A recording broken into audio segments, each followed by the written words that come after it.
मेरे प्यारे देशवासियों, नमस्कार। कोरोना के प्रभाव से हमारी मन की बात भी अछूती नहीं रही है। जब मैंने पिछली बार आपसे मन की बात की थी, तब पैसेंजर ट्रेनें बंद थी, बसें बंद थी, हवाई सेवा बंद थी। इस बार बहुत कुछ खुल चुका है। श्रमिक स्पेशल ट्रेनें चल रही हैं, अन्य स्पेशल ट्रेनें भी शुरू हो गई हैं।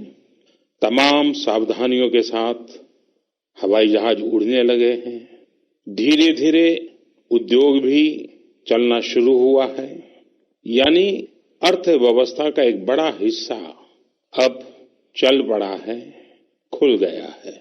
ऐसे में हमें और ज्यादा सतर्क रहने की आवश्यकता है। 2 गज की दूरी का नियम हो, मुंह पर मास्क लगाने की बात हो सके वहां तक घर में रहना हो, ये सारी बातों का पालन, उसमें जरा भी ढिलाई नहीं बरतनी चाहिए। देश में सबके सामूहिक प्रयासों से कोरोना के खिलाफ लड़ाई बहुत मजबूती से लड़ी जा रही है। जब हम दुनिया की तरफ देखते हैं तो हमें अनुभव होता है कि वास्तव में भारतवासियों की उपलब्धि कितनी बड़ी है।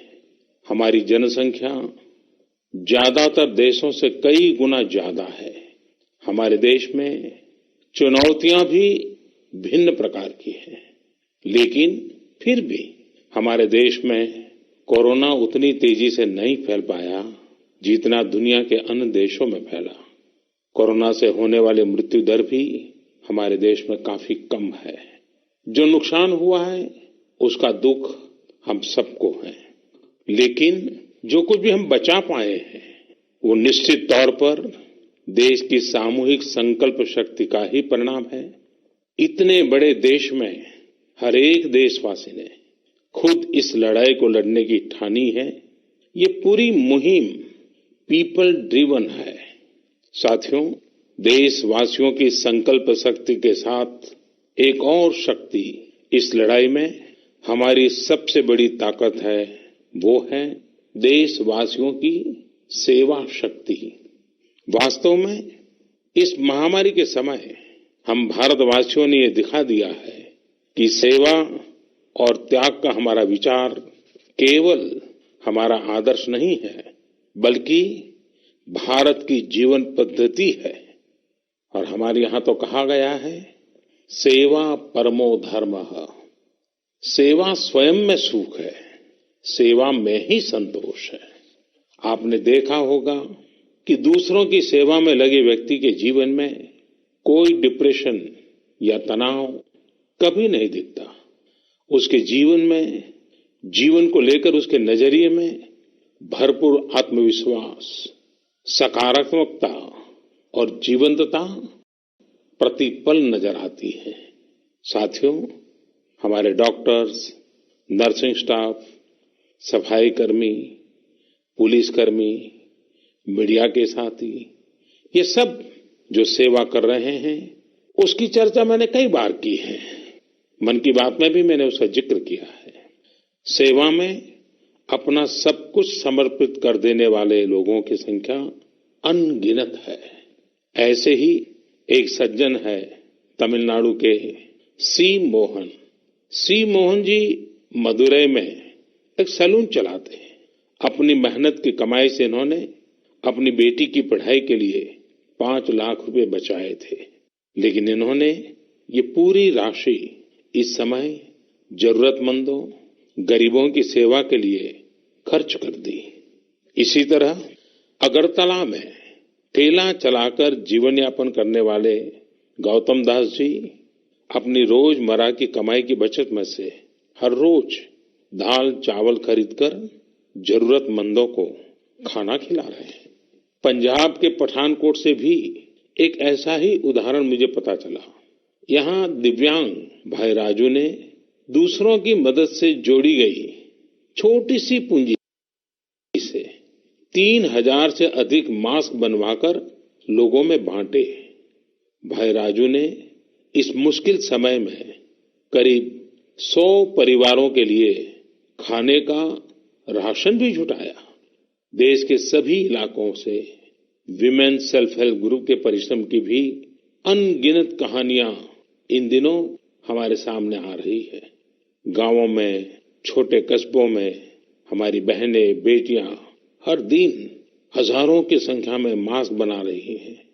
तमाम सामाजिक संस्थाएं भी इस काम में इनका सहयोग कर रही हैं। साथियों, ऐसे कितने ही उदाहरण हर दिन दिखाई और सुनाई पड़ रहे हैं।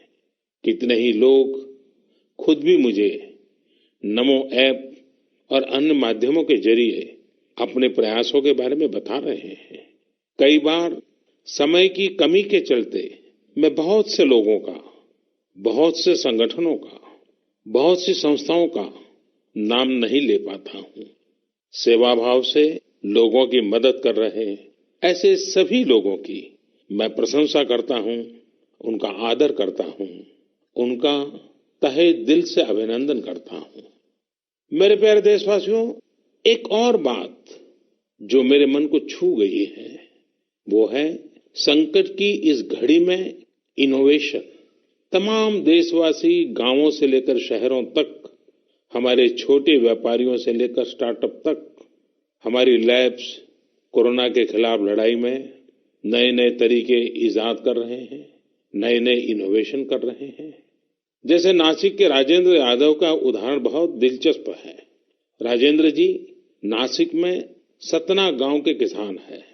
अपने गांव को कोरोना संक्रमण से बचाने के लिए उन्होंने अपने ट्रैक्टर से जोड़कर एक सैनिटाइजेशन मशीन बना ली है और ये इनोवेटिव मशीन बहुत प्रभावी तरीके से काम कर रही है। इसी तरह मैं सोशल मीडिया में कई तस्वीरें देख रहा था। कई दुकानदारों ने 2 गज की दूरी के लिए दुकान में बड़े पाइपलाइन लगा लिए हैं, जिसमें एक छोर से वो ऊपर से सामान डालते हैं और दूसरी छोर से ग्राहक अपना सामान ले लेते हैं। इस दौरान पढ़ाई के क्षेत्र में भी कई अलग अलग इनोवेशन शिक्षकों और छात्रों ने मिलकर किए हैं। ऑनलाइन क्लासेस, वीडियो क्लासेस, उसको भी अलग अलग तरीकों से इनोवेट किया जा रहा है। कोरोना की वैक्सीन पर हमारी लैब्स में जो काम हो रहा है उस पर तो दुनिया भर की नजर है और हम सबकी आशा भी। किसी भी परिस्थिति को बदलने के लिए इच्छा शक्ति के साथ ही बहुत कुछ इनोवेशन पर भी निर्भर करता है। हजारों सालों की मानव जात की यात्रा लगातार इनोवेशन से ही इतने आधुनिक दौर में पहुंची है। इसलिए इस महामारी पर जीत के लिए हमारी ये विशेष इनोवेशंस भी बहुत बड़ा आधार है। साथियों, कोरोना के खिलाफ लड़ाई का यह रास्ता लंबा है। एक ऐसी आपदा जिसका पूरी दुनिया के पास कोई इलाज ही नहीं है, जिसका कोई पहले का अनुभव भी नहीं है, तो ऐसे में नई नई चुनौतियां और उसके कारण परेशानियां हम अनुभव भी कर रहे हैं। ये दुनिया के हर कोरोना प्रभावित देश में हो रहा है और इसलिए भारत भी इससे अछूता नहीं है। हमारे देश में भी कोई वर्ग ऐसा नहीं है जो कठिनाई में न हो, परेशानी में न हो। और इस संकट की सबसे बड़ी चोट अगर किसी पर पड़ी है तो हमारे गरीब, मजदूर, श्रमिक वर्ग पर पड़ी है। उनकी तकलीफ, उनका दर्द, उनकी पीड़ा शब्दों में नहीं कही जा सकती। हम में से कौन ऐसा होगा जो उनकी और उनके परिवार की तकलीफों को अनुभव न कर रहा हो। हम सब मिलकर इस तकलीफ को, इस पीड़ा को बांटने का प्रयास कर रहे हैं। पूरा देश प्रयास कर रहा है। हमारे रेलवे के साथी दिन रात लगे हुए हैं। केंद्र हो, राज्य हो, स्थानीय स्वराज की संस्थाएं हो, हर कोई दिन रात मेहनत कर रहे हैं। जिस प्रकार रेलवे के कर्मचारी आज जुटे हुए हैं, वे भी एक प्रकार से अग्रिम पंक्ति में खड़े कोरोना वॉरियर्स ही है। लाखों श्रमिकों को ट्रेनों से और बसों से सुरक्षित ले जाना, उनके खाने पीने की चिंता करना, हर जिले में क्वारंटाइन केंद्रों की व्यवस्था करना, सभी की टेस्टिंग, चेकअप, उपचार की व्यवस्था करना, ये सब काम लगातार चल रहे हैं और बहुत बड़ी मात्रा में चल रहे हैं। लेकिन साथियों, जो दृश्य आज हम देख रहे हैं, इससे देश को अतीत में जो कुछ हुआ उसके अवलोकन और भविष्य के लिए सीखने का अवसर भी मिला है। आज हमारे श्रमिकों की पीड़ा में हम देश के पूर्वी हिस्से की पीड़ा को देख सकते हैं। जिस पूर्वी हिस्से में देश का ग्रोथ इंजन बनने की क्षमता है, जिसके श्रमिकों के बाहुबल में देश को नई ऊंचाई पर ले जाने का सामर्थ्य है, उस पूर्वी हिस्से का विकास बहुत आवश्यक है। पूर्वी भारत के विकास से ही देश का संतुलित आर्थिक विकास संभव है। देश ने जब मुझे सेवा का अवसर दिया, तभी से हमने पूर्वी भारत के विकास को प्राथमिकता दी है। मुझे संतोष है कि बीते वर्षों में इस दिशा में बहुत कुछ हुआ है और अब प्रवासी मजदूरों को देखते हुए बहुत कुछ नए कदम उठाना भी आवश्यक हो गया है और हम लगातार उस दिशा में आगे बढ़ रहे हैं। जैसे कहीं श्रमिकों की स्किल मैपिंग का काम हो रहा है, कहीं स्टार्टअप्स इस काम में जुटे हैं, कहीं माइग्रेशन कमीशन बनाने की बात हो रही है। इसके अलावा केंद्र सरकार ने अभी जो फैसले लिए हैं, उससे भी गांवों में रोजगार, स्वरोजगार, लघु उद्योगों से जुड़ी विशाल संभावनाएं खुली हैं। ये फैसले इन स्थितियों के समाधान के लिए हैं, आत्मनिर्भर भारत के लिए हैं। अगर हमारे गांव आत्मनिर्भर होते, हमारे कस्बे, हमारे जिले, हमारे राज्य आत्मनिर्भर होते, तो अनेक समस्याओं ने वो रूप नहीं लिया होता, वो आज हमारे सामने खड़ी है। लेकिन अंधेरे से रोशनी की ओर बढ़ना मानव स्वभाव है। तमाम चुनौतियों के बीच मुझे खुशी है कि आत्मनिर्भर भारत पर आज देश में व्यापक मंथन शुरू हुआ है। लोगों ने अब इसे अपना अभियान बनाना शुरू किया है। इस मिशन का नेतृत्व देशवासी अपने हाथ में ले रहे हैं। बहुत से लोगों ने तो ये भी बताया है कि उन्होंने जो जो सामान उनके इलाके में बनाए जाते हैं, उनकी एक पूरी लिस्ट बना ली है। ये लोग अब इन लोकल प्रोडक्ट्स को ही खरीद रहे हैं और वोकल फॉर लोकल को प्रमोट भी कर रहे हैं। मेक इन इंडिया को बढ़ावा मिले, इसके लिए सब कोई अपना अपना संकल्प जता रहा है। बिहार के हमारे एक साथी श्रीमान हिमांशु ने मुझे नमो ऐप पर लिखा है कि वो एक ऐसा दिन देखना चाहते हैं जब भारत विदेश से आने वाले आयात को कम से कम कर दे, चाहे पेट्रोल, डीजल, ईंधन का आयात हो, इलेक्ट्रॉनिक आइटम्स का आयात हो, यूरिया का आयात हो या फिर खाद्य तेल का आयात हो। मैं उनकी भावनाओं को समझता हूं। हमारे देश में कितनी ही ऐसी चीजें बाहर से आती हैं जिन पर हमारे ईमानदार टैक्स पेयर्स का पैसा खर्च होता है, जिनका विकल्प हम आसानी से भारत में तैयार कर सकते हैं। असम के सुदीप ने मुझे लिखा है कि वो महिलाओं के बनाए हुए लोकल बैम्बू प्रोडक्ट्स का व्यापार करते हैं और उन्होंने तय किया है कि आने वाले 2 वर्ष में वे अपने बैम्बू प्रोडक्ट को एक ग्लोबल ब्रांड बनाएंगे। मुझे पूरा भरोसा है आत्मनिर्भर भारत अभियान इस दशक में देश को नई ऊंचाई पर ले जाएगा। मेरे प्यारे देशवासियों, कोरोना संकट के इस दौर में मेरी विश्व के अनेक नेताओं से बातचीत हुई है, लेकिन मैं एक सीक्रेट जरूर आज बताना चाहूंगा। विश्व के अनेक नेताओं की जब बातचीत होती है तो मैंने देखा इन दिनों उनकी बहुत ज्यादा दिलचस्पी योग और आयुर्वेद के संबंध में होती है। कुछ नेताओं ने मुझसे पूछा कि कोरोना के इस काल में ये योग और आयुर्वेद कैसे मदद कर सकते हैं। साथियों, अंतर्राष्ट्रीय योग दिवस जल्द ही आने वाला है। योग जैसे जैसे लोगों के जीवन से जुड़ रहा है, लोगों में अपने स्वास्थ्य को लेकर जागरूकता भी लगातार बढ़ रही है। अभी कोरोना संकट के दौरान भी ये देखा जा रहा है कि हॉलीवुड से हरिद्वार तक घर में रहते हुए लोग योग पर बहुत गंभीरता से ध्यान दे रहे हैं। हर जगह लोगों ने योग और उसके साथ साथ आयुर्वेद के बारे में और ज्यादा जानना चाहा है। उसे अपनाना चाहा है। कितने ही लोग जिन्होंने कभी योग नहीं किया, वे भी या तो ऑनलाइन योग क्लास से जुड़ गए हैं या फिर ऑनलाइन वीडियो के माध्यम से भी योग सीख रहे हैं। सही में योग कम्युनिटी, इम्यूनिटी और यूनिटी सबके लिए अच्छा है।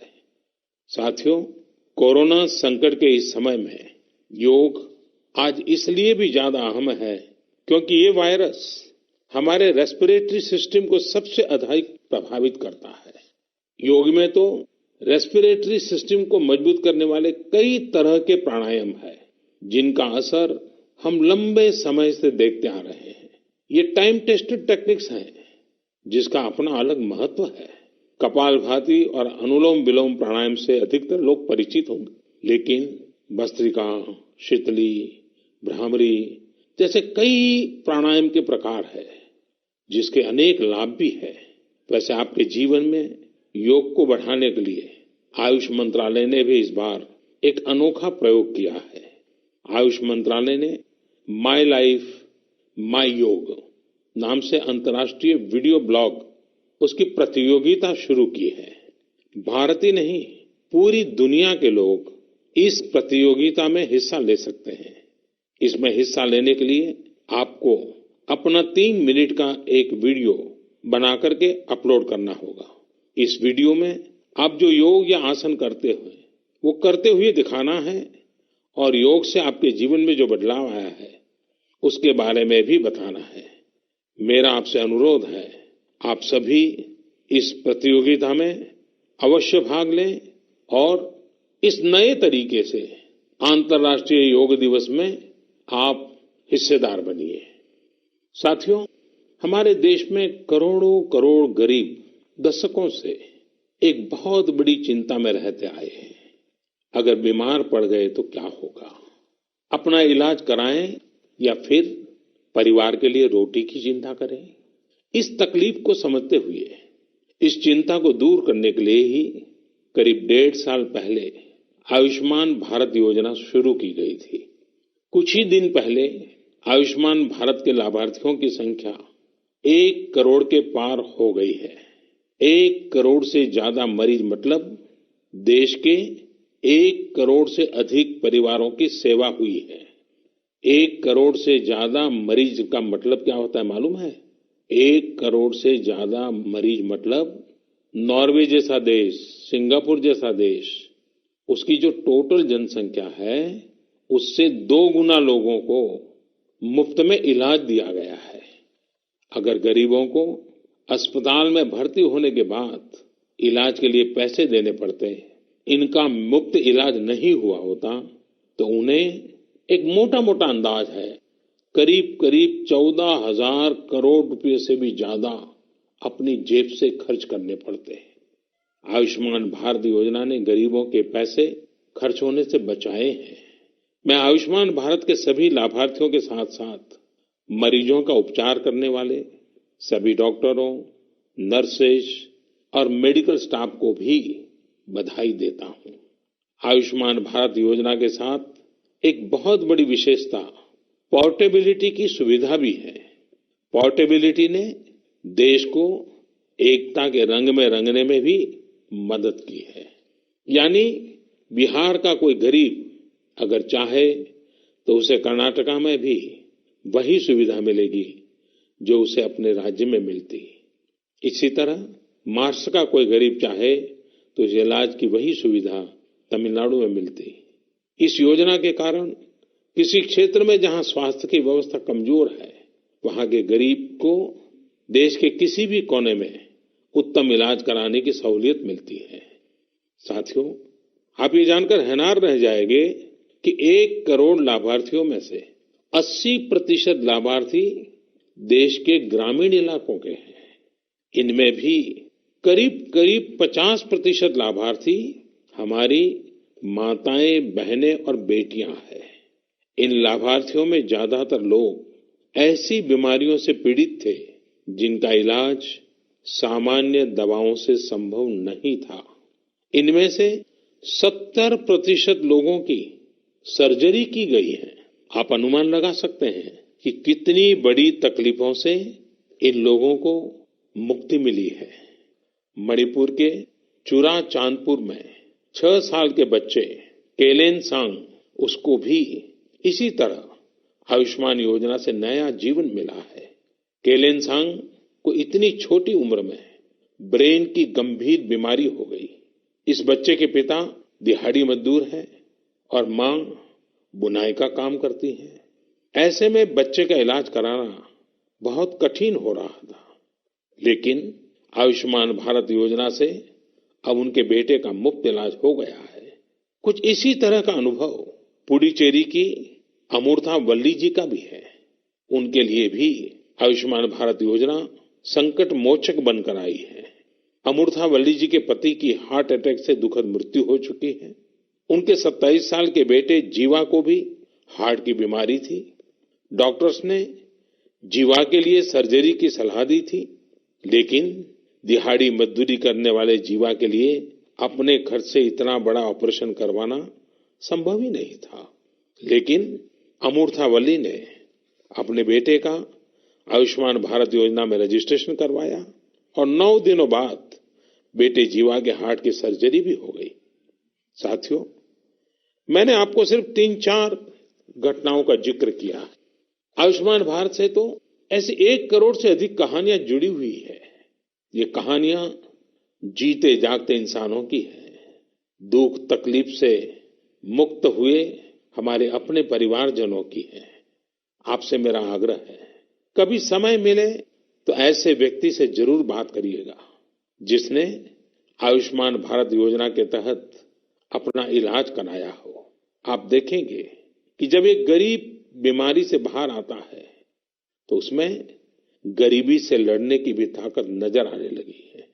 और मैं हमारे देश के ईमानदार टैक्स पेयर से कहना चाहता हूं, आयुष्मान भारत योजना के तहत जिन गरीबों का मुफ्त इलाज हुआ है, उनके जीवन में जो सुख आया है, संतोष मिला है, उस पुण्य के असली हकदार आप भी हैं। हमारा ईमानदार टैक्स पेयर भी इस पुण्य का हकदार है। मेरे प्यारे देशवासियों, एक तरफ हम महामारी से लड़ रहे हैं तो दूसरी तरफ हमें हाल में पूर्वी भारत के कुछ हिस्सों में प्राकृतिक आपदा का भी सामना करना पड़ा है। पिछले कुछ हफ्तों के दौरान हमने पश्चिम बंगाल और उड़ीसा में सुपर साइक्लोन अम्फान का कहर देखा। तूफान से अनेकों घर तबाह हो गए, किसानों को भी भारी नुकसान हुआ। हालात का जायजा लेने के लिए मैं पिछले हफ्ते उड़ीसा और पश्चिम बंगाल गया था। पश्चिम बंगाल और उड़ीसा के लोगों ने जिस हिम्मत और बहादुरी के साथ हालात का सामना किया है, प्रशंसनीय है। संकट की इस घड़ी में देश भी हर तरह से वहां के लोगों के साथ खड़ा है। साथियों, एक तरफ जहां पूर्वी भारत तूफान से आई आपदा का सामना कर रहा है, वहीं दूसरी तरफ देश के कई हिस्से टिड्डियों या लोकस्ट के हमले से प्रभावित हुए हैं। इन हमलों ने फिर हमें याद दिलाया है कि ये छोटा सा जीव कितना नुकसान करता है। टिड्डी दल का हमला कई दिनों तक चलता है। बहुत बड़े क्षेत्र पर इसका प्रभाव पड़ता है। भारत सरकार हो, राज्य सरकार हो, कृषि विभाग हो, प्रशासन भी इस संकट के नुकसान से बचने के लिए, किसानों की मदद करने के लिए आधुनिक संसाधनों का भी उपयोग कर रहा है। नए नए आविष्कार की तरफ भी ध्यान दे रहा है। और मुझे विश्वास है कि हम सब मिलकर के हमारे कृषि क्षेत्र पर ये जो संकट आया है, उससे भी लोहा लेंगे, बहुत कुछ बचा लेंगे।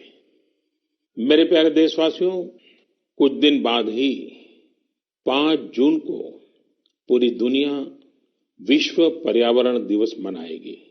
विश्व पर्यावरण दिवस पर इस साल की थीम है बायोडायवर्सिटी, यानी जैव विविधता।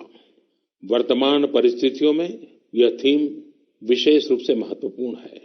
लॉकडाउन के दौरान पिछले कुछ हफ्तों में जीवन की रफ्तार थोड़ी धीमी जरूर हुई है, लेकिन इससे हमें अपने आसपास प्रकृति की समृद्ध विविधता को, जैव विविधता को करीब से देखने का अवसर भी मिला है।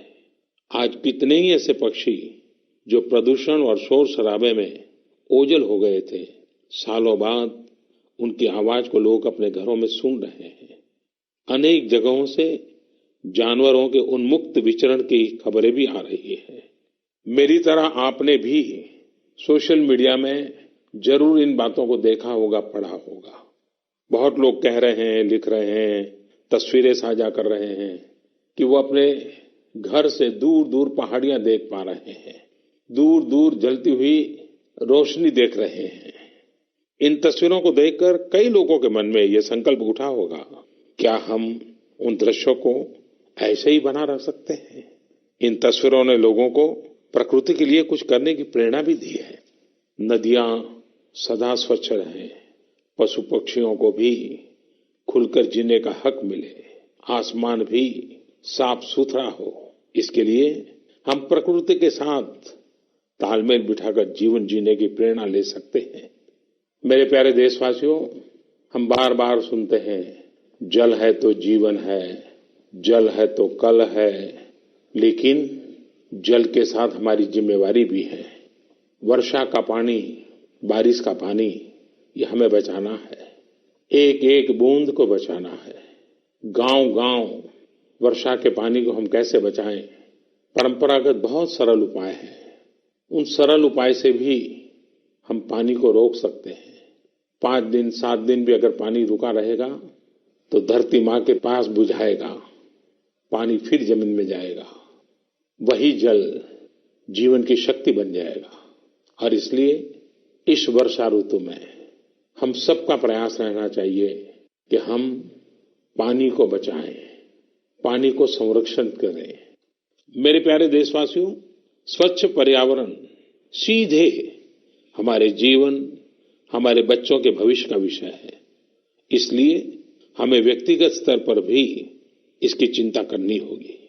मेरा आपसे अनुरोध है कि इस पर्यावरण दिवस पर कुछ पेड़ अवश्य लगाएं और प्रकृति की सेवा के लिए कुछ ऐसा संकल्प अवश्य लें जिससे प्रकृति के साथ आपका हर दिन का रिश्ता बना रहे।